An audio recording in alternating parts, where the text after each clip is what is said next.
2017, the year Black Lives Matter exerted their outrage for the police shooting of a white person. Perhaps they were desperate. Let's take a look at the moments leading up to the gunshot which hit Scout Schultz in the heart.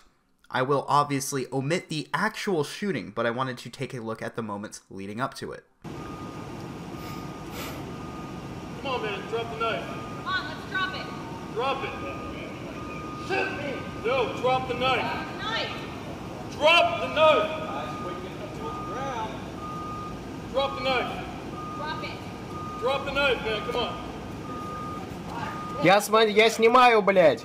Nobody wants Я to снимаю. Nobody wants to hurt, man. Drop the knife. Drop it. Relax. What's going on, man? What are we doing here, man? What are we doing? What are we doing here, man? Speak! Georgia Tech identified the victim as Scout Schultz, 21 years old and a fourth-year engineering student. Schultz was president of Georgia Tech's Pride Alliance. The multi-tool that you see in the image is what Scout was holding when confronted by police. They claim that they were told Scott was armed with a knife and a gun, and this is why the officers, I assume, were visibly shaky in the video. This shooting has been immediately blamed on poor training of police officers. Perhaps instead of officers learning how to deal with the mentally unstable, maybe the mentally unstable can learn how to deal with police. This situation should have ideally been settled much more peacefully, and more of that relied on Scout to comply with simple commands. If Scout had dropped the knife as repeatedly ordered, then they would have been arrested and they would still be alive. Given the officer's behavior on tape and considering the statement made that they believe Scout to be armed, I can imagine how things got out of control like this. This should have been resolved without the loss of somebody's life, but Scout knew what it was facing. The police were visibly and audibly scared, and Scout must have been well aware that its life was on the line.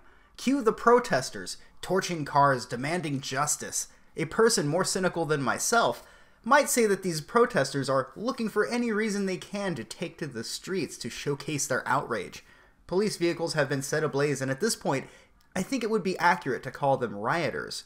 At least 3 were arrested tonight, from the CBS article. After a peaceful memorial vigil for Georgia Tech student Scout Schultz, a group of approximately 50 protesters marched to the Georgia Tech Police Department. 1 police vehicle was damaged and 2 officers suffered minor injuries. 1 officer was transported to Grady Hospital with minor injuries. Georgia Tech said that the campus police arrested 3 people and charged them with inciting a riot and battery of an officer. Officials added that the Atlanta Police Department and Georgia State University Police Department helped restore order relatively quickly. It is good that police are finally starting to make arrests, as protests seem to linger and devolve into riots, at least more often than usual this past year.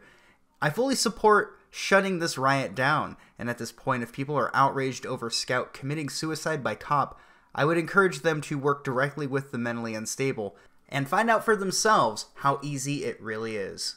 Well, this was a bit of a bummer of a story, so I'm going to go ahead and try to lighten things up with this little clip here, and I'll end the video there. Let me know what you think about all of this, and I will see you all later.